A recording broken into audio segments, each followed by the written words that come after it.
قال رب العزة في فواتح سورة المدثر: يا أيها المدثر قم فأنذر وربك فكبر وثيابك فطهر والرزج فاهجر ولا تمنن تستكثر ولربك فاصبر. هذا نداء، قال القرطبي رحمه الله: ملاطفة من الكريم يقصد الله إلى الحبيب يقصد نبينا صلى الله عليه وسلم بالوصف الذي كان عليه. نبينا يخرج إلى حراء، يصعد الجبل ينظر إلى الكعبة، من حيث الناحية الحسية قريب من السماء بعيد عن الأرض، غير غائب البيت عنه، يرى الكعبة. يأتيه الملك فيصبح نبيا فينزل، ثم يعود إليه الملك على هيئته التي خلقه الله تعالى عليها، أي الملك على كرسي بين السماء والأرض قد سد الأفق له 600 جناح. ينزل صلى الله عليه وسلم ويقول: زملوني زملوني دثروني دثروني. وفي بعض الروايات أن نزوله هذا كان قبل رؤية الملك، يعني الرؤية الأولى، الوحي الأول. وبكل قال أهل العلم، والمقصود أنه عاد يقول: دثروني دثروني زملوني زملوني. العرب في لغتها، في صنعتها اللغوية، تسمي ما كان ملاصقا للبدن من الثوب شعار، وما كان غير ملاصق للبدن من الثوب تسميه دثار، تسميه دثار. مثلا هذه العباءة التي ألبسها تسمى دثار لأنها فوق الثياب التي تلامس الجسد. فهو عليه الصلاة والسلام كان كاسيا، كان يلبس ثيابا عندما دخل على خديجة وقال: دثروني دثروني، أي أريد شيئا زائدا على ما أنا عليه. فدثرته خديجة. كمن تغلبه في زماننا اليوم الحمى فيدخل على أهله يلفظ، يحتاج إلى أن يزيدوا غطاءه. فدخل عليه الصلاة والسلام إلى زوجته خديجة يقول: دثروني دثروني، أجابته لبته دثرته. أنزل الله عليه قوله يناديه بالوصف الذي هو متلبس به: يا أيها المدثر. وما من أحد اتبع القرآن مثله صلى الله عليه وسلم. لما خرج علي بن أبي طالب بعد ذلك في المدينة، وقد كان ما كان بينه وبين زوجته فاطمة، فخرج فنام في المسجد لصق به علي التراب، قال صلى الله عليه وسلم: قم يا أبا تراب، يناديه بالوصف الذي هو عليه. وحذيفة بن اليمان صاحب سيد رسول الله صلى الله عليه وسلم كلفه النبي عليه السلام يوم الخندق بأمر فنام، فلما نام جاء النبي يناديه قال له: قم يا نومان، وصفه بالحال التي عليها. هذا الوصف من النداء منه عليه الصلاة والسلام لعلي ولحذيفة على سياق القرآن، لما ناداه الله عز وجل: يا أيها المدثر قم فأنذر. فقام صلى الله عليه وسلم بالدعوة إلى ربه على أكمل وجه، ونحن لم نره عليه الصلاة والسلام، لكننا نشهد عند الله أنه بلغ الرسالة ونصح الأمة وأدى الأمانة، فجزاه الله عنا وعن الأمة بخير ما جزى به نبيا عن أمته.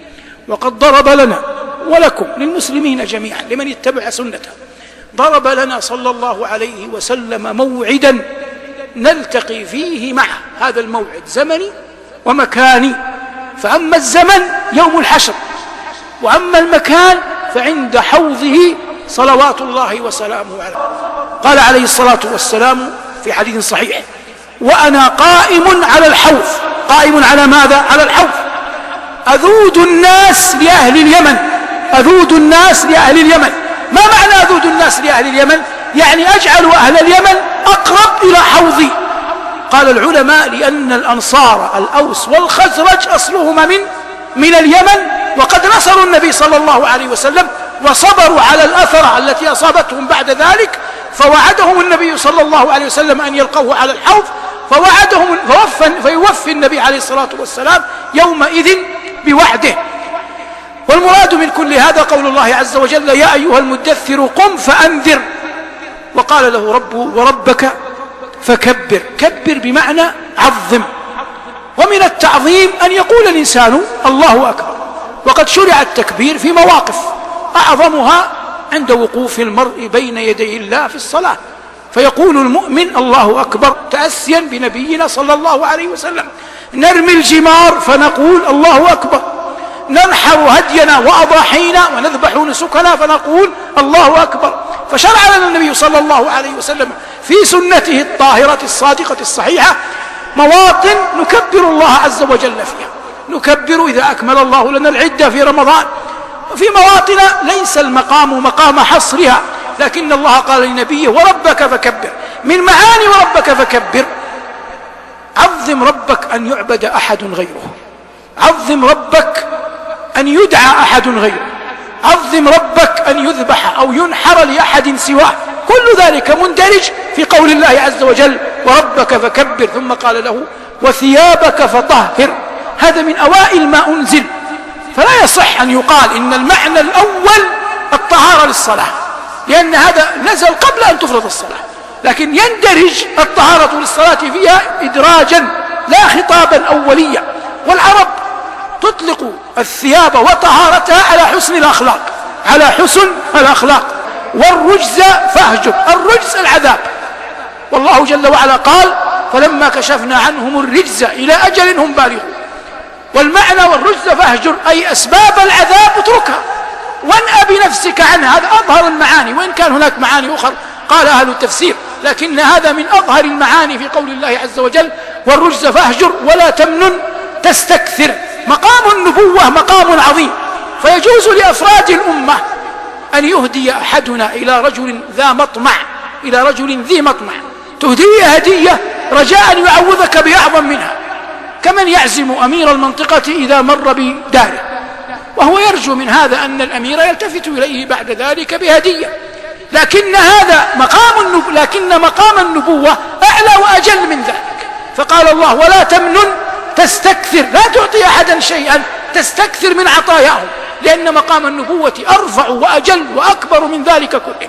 ولا تمنن تستكثر ولربك فاصبر فليكن صبرك لله وبالله، وهو عليه الصلاة والسلام قطعا إمام الصابرين. ثم قال الله فإذا نقر في الناقور فذلك يومئذ يوم عسير على الكافرين غير يسير.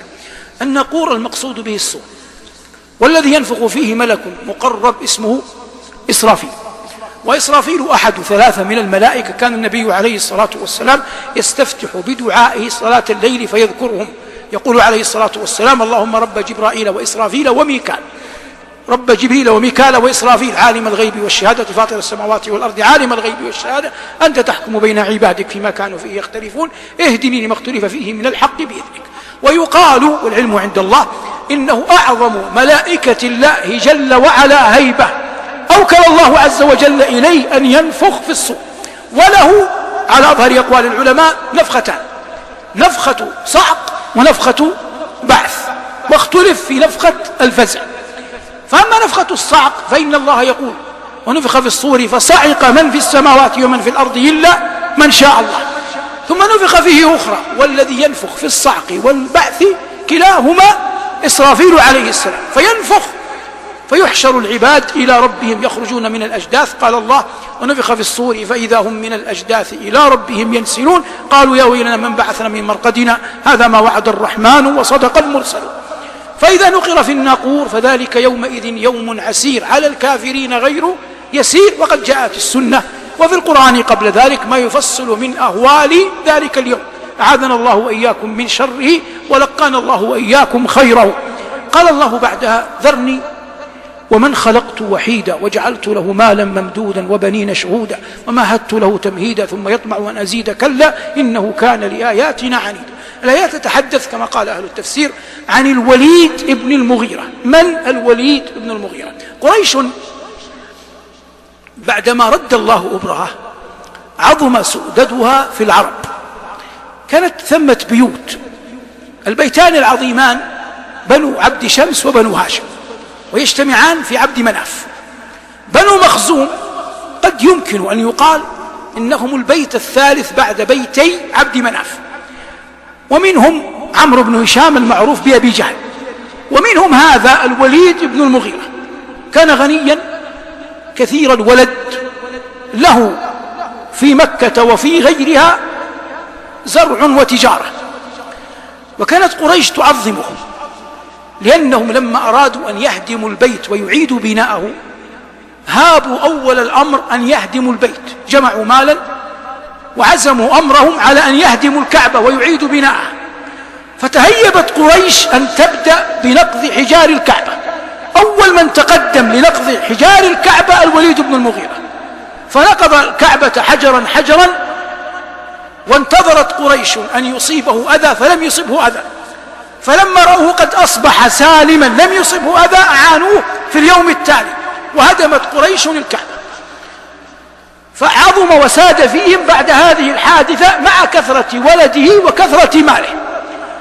فلما جاء نبينا صلى الله عليه وسلم بالحق من ربه وأخذ يتلو القرآن على قريش أخذوا ينفرون منه، فزعموا أنه كاهن وزعموا أنه شاعر وزعموا غير ذلك، وهم يعلمون أن تلك الأوصاف لا يمكن أن تجتمع في شخص واحد، لا يمكن أن تجتمع في شخص واحد. فلما رأوا توقف الوليد لما كبر سنه وطعن كان له أتباع، فخاف رفقاء السوء أن يسلم الوليد فيسلم أكثر قريش. فلما ذهب إلى داره عمد إليه أبو جهل وقال: أما وإنه قد بلغني أن قريشا تجمع لك مالا. قال: ولما؟ قال: يزعمون أنك احتجت فصبعت، يعني دخلت الإسلام، ويريد أن يثير مكامن الشر فيه. فلما قال له ذلك قال: قد علمت قريش أنني لست في حاجة إلى مال. قال: فما تقول في محمد؟ قال: لقد سمعت شعر عبيد وأمية. يقصد بعبيد عبيد ابن الأبرص أحد أصحاب المعلقات، أفقر من أهله ملحوب، له قصيدة شهيرة بائية من المعلقات، وهو صاحب المثل الشهير: حال الجريد دون القريث. ومية بن أبي الصلت الذي قال سلم آمن لسانه ولم يؤمن قلبه. هذا الرجل يقول: أنا عرفت الشعر، ليس ما يقوله محمد شعرا. قال له أبو جهل: إذن كاهن. قال: إن الكهنة يكذبون يخطئون ويصيبون، ومحمد ليس كذلك. قال: إذن هو كاذب. قال: والله ما جربنا على محمد كذبا. قال: فما تقول فيه؟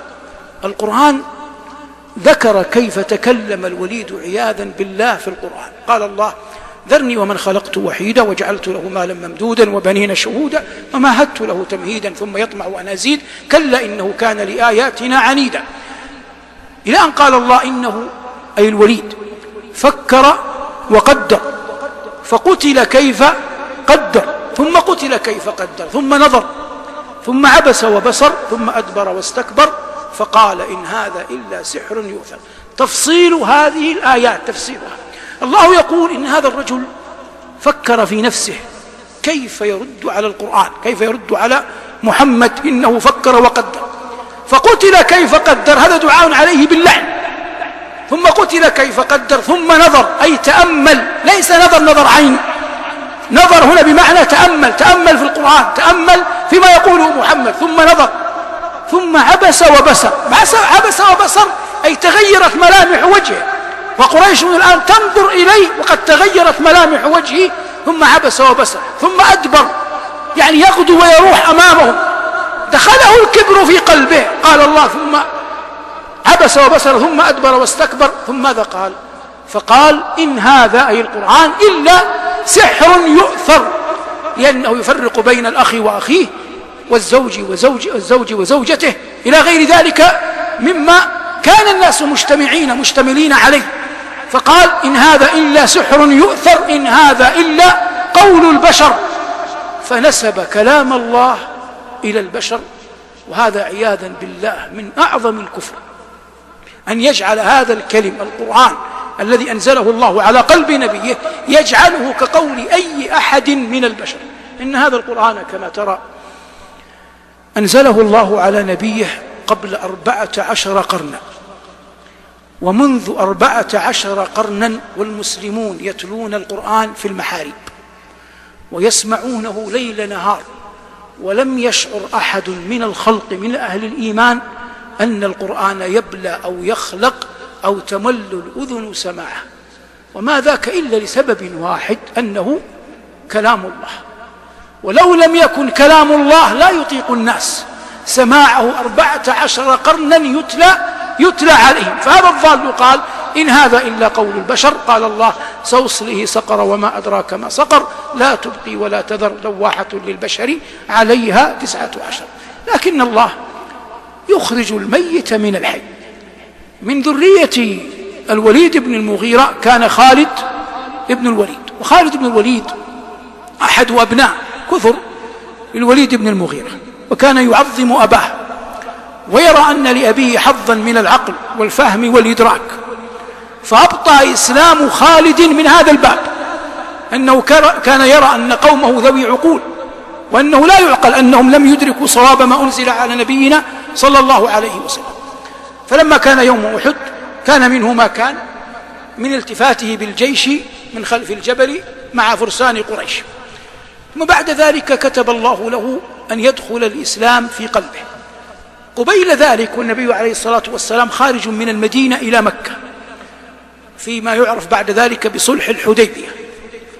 صلى النبي صلى الله عليه وسلم بأصحابه، فجاءهم خالد عن بعد، فأمال النبي عليه الصلاة والسلام وحاد عن الطريق وأتى مكة مما يعرف اليوم بالحديبية. بعد ذلك كتب الله عز وجل له أن يسلم. ثم إن النبي عليه الصلاة والسلام لما بعث جيش مؤتة جعل عليه زيد بن ثابت، زيد بن حارثة، ثم جعفر، ثم عبد الله بن رواحة. فزيد بن حارثة مولى النبي صلى الله عليه وسلم، وجعفر ابن عمه، وعبد الله ابن رواحة من الأنصار. فجعل النبي عليه الصلاة والسلام القادة مختلفين في ما ينتسبون إليه دنيويا، وإلا كلهم مسلمون. فأما زيد بن حارثة فهو ذلك العبد الصالح الذي ذكره الله عز وجل باسمه في القرآن، وليس في القرآن كله ذكر اسم صحابي باسمه الصريح إلا زيد بن حارثة. وأبو بكر وعمر على علو كعبهما وشرفهما لم يذكرا في القرآن باسميهما أبدا. وزيد هذا كانت تحته زينب بنت جحش، فلما تزوجها وكان ربيب النبي عليه الصلاة والسلام قبل ذلك أمره الله عز وجل، أذن الله عز وجل له أن يطلق زينب. فلما طلق زينب أمر الله نبيه أن يتزوج نبينا عليه الصلاة والسلام زينب بنت جحش، وكانت تحت من كان ينسب إليه، كان يقال له زيد بن محمد. فقال الله عز وجل: ادعوهم لآبائهم. فالتاج الذي كان على رأسه أنه ينادى يا زيد بن محمد خلع، وأصبح ينادى باسم أبيه يا زيد بن حارثة، لم يعد ينادى يا زيد بن محمد. الآن هذا أول ما ضاع منه أو أمر أن يتركه. الأمر الثاني كانت تحته زينب بنت جحش ثم طلقها، فلما طلقها أمر الله نبيه أن يتزوج زينب. ثم إن النبي أمر زيدا نفسه أن يخطب له زينب، فغدا رضي الله عنه وأرضاه سامعا مطيعا لرسول الله صلى الله عليه وسلم إلى زينب، وخطبها للنبي عليه الصلاة والسلام، وأعطاها ظهره وهو يكلمها حتى لا يراها، لأنها أصبحت حراما عليه، وكانت يوما من الدهر زوجة له. فانظر بماذا ابتلي. كان يدعى زيد بن محمد فأصبح زيد بن حارثة، كانت تحته امرأة قرشية طلقت منه، ثم هذا الذي طلقت منه يذهب هو نفسه فيخطبها لغيره، لرسول الله صلى الله عليه وسلم. ما الذي يعوض هذا؟ أن الله خلد ذكره في القرآن. قال الله: فلما قضى زيد منها وطرا زوجناك. فأصبح زيد يصلي مع النبي صلى الله عليه وسلم في المسجد، وإذا قرأ النبي سورة الأحزاب وصل إلى قوله جل وعلا: وما كان لمؤمن ولا مؤمنة إذا قضى الله ورسوله أمرا أن يكون لهم الخيرة من أمرهم ومن يعص الله ورسوله فقد ضل ضلالا مبينا. وإذ تقول للذي أنعم الله عليه وأنعمت عليه أمسك عليك زوجك واتق الله وتخفي في نفسك ما الله مبديه وتخشى الناس والله أحق أن تخشاه. فلما قضى زيد منها وطرا زوجناكها، يعلم أنه هو المقصود بالآية، يذكر اسمه في كلام الله. ما الذي تستفيده أنت؟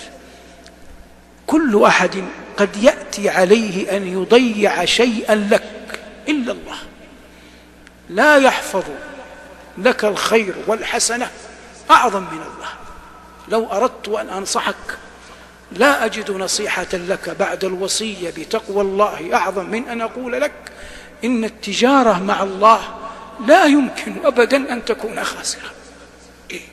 لا يمكن أن تكون التجارة مع الله جل وعلا خاسرة. من عامل الله عز وجل بسريرة صالحة وانطوى قلبه على مخافة الله وفعل ما فعل أو ترك ما ترك أو قال ما قال من أجل ربه العلي الأعلى، فإن الله لا يمكن أن يضيعه أبدا. الله يقول وقوله الحق، قال أنا يوسف وهذا أخي إنه من يتقي ويصبر فإن الله لا يضيع أجر المحسنين. والله يقول وما يفعلوا من خير فلن يكفروه. فهذا العبد الصالح نودي بزيد بن حارثة ثم طلب منه أن يخطب زينب، قبل ذلك كله لأنه يتاجر مع الله. فلما تاجر مع الله أورثه الله ما أورثه، يذكر اسمه في القرآن إلى يومنا هذا وسيبقى إلى أن يرفع القرآن. فلما قضى زيد منها وطرا زوجناكها. هذا زيد. القائد الآخر جعفر ابن أبي طالب. جعفر أكبر من أخيه علي ب10 سنين، وعقيل ابن أبي طالب أكبر من جعفر ب10 سنين.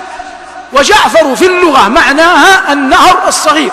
جعفر في اللغة معناها النهر الصغير. وقد هاجر رضي الله عنه وأرضاه إلى الحبشة.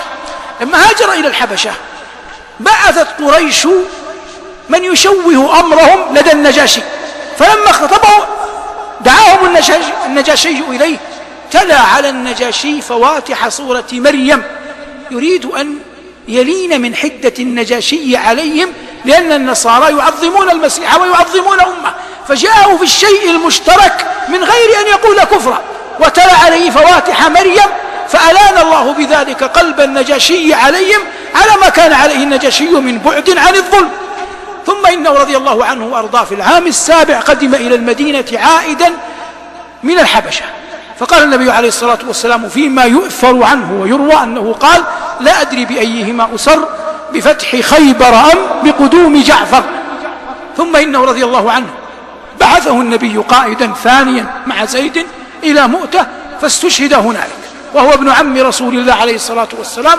وقد قال له النبي عليه الصلاة والسلام يوم الحديبية أشبهت خلقي وخلقي، أشبهت خلقي وخلقي. وجعفر أحد ال5 الذين يشبهون نبينا صلى الله عليه وسلم.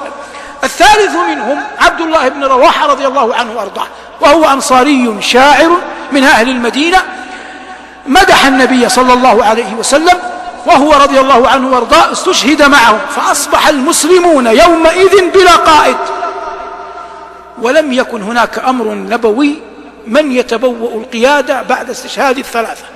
فعمد خالد إلى السيف وأخذه وإلى الراية ورفعها، وكان ما كان منه أن أوهم الروم أن المدد يأتيه، وعاد قافلا بالجيش إلى المدينة. فقال النبي صلى الله عليه وسلم وهو يصف المعركة، قال استشهد زيد، استشهد جعفر، استشهد عبد الله، قالها عليه الصلاة والسلام وهو على المنبر وعيناه تذرفان، ثم قال ثم أخذ الراية سيف من سيوف الله. من هنا عرف خالد رضي الله عنه وأرضاه بأنه سيف من سيوف الله. ثم أخذ الراية سيف من سيوف الله. لما وقع من خالد الخطأ في حروب الردة، وقع منه خطأ، فتبرأ أبو بكر من صنيع خالد وقال اللهم إني أبرأ إليك من صنيع خالد، فألح عمر على أبي بكر أن ينزع خالدا، أي أن يأخذ القيادة منه. فكان أبو بكر يجيب عمر بقوله ثكلتك أمك، وضعه نبينا صلى الله عليه وسلم وتريدني أن أنزعه لا أستطيع. فلما ولي عمر رضي الله عنه وأرضاه نحى خالدا، لأنه كان يرى أن في سيف خالد شيئا من الرهق. الرهق إن الإنسان يكون أحيانا فيه عجلة في القتل، يكون فيه عجلة في القتل، وقد وقع هذا من خالد مرتين. وقع في زمن النبوة فقال النبي عليه الصلاة والسلام اللهم إني أبرأ إليك مما صنع خالد، ووقع في زمن أبي بكر فقال الصديق رضي الله عنه اللهم إني أبرأ إليك مما صنع خالد، لعجلة في سيفه. لكن ذلك كله يغفر مع ما كتب الله على يديه من حروب الردة ومن انتصارات المسلمين في اليرموك وفي غيرها رضوان الله تعالى عليه، وهو من سادة بني مخزوم. وقد كنا نتحدث عن الوليد بن المغيرة، حتى إنه رغم أن عمر هو الذي عزله، لكن لما قيل له عن الفتن قال رضي الله عنه كلمته الشهيرة، قال: أما وهذا الرجل فيكم فلا، يقصد ما دام عمر حيا فلا فتن، ما دام عمر حيا فلا فتن. وعمر هو الباب الذي عندما كسر بدأت الفتن في الأمة إلى يومنا هذا، كل ما يقع شيء بعد شيء بسبب أمور يطول شرحها. وقعت الفتن في الأمة، ووقع السيف بعضها في بعض، والنبي صلى الله عليه وسلم أخبره ربه أن بأس الأمة سيكون بينها، وسأل الله أن يمنعها ذلك، فلم يعطه الله جل وعلا نبيه ليمضي قدر الله، ويرجى أن يكون ذلك نوعا من الكفارة للأمة. المقصود الحديث عن خالد رضي الله تعالى عنه وارضاه: كلا إنه كان لآياتنا عنيدا. هذه العلة، لا يكون الإنسان معاندا للقرآن. وفقني الله وإياكم لما يحب ويرضى، ألبسني الله وإياكم لباس العافية والتقوى. وأقول هذا ما تهيأ إراده وأعان الله على قوله، وصلى الله على محمد وآله، والسلام عليكم ورحمة الله وبركاته.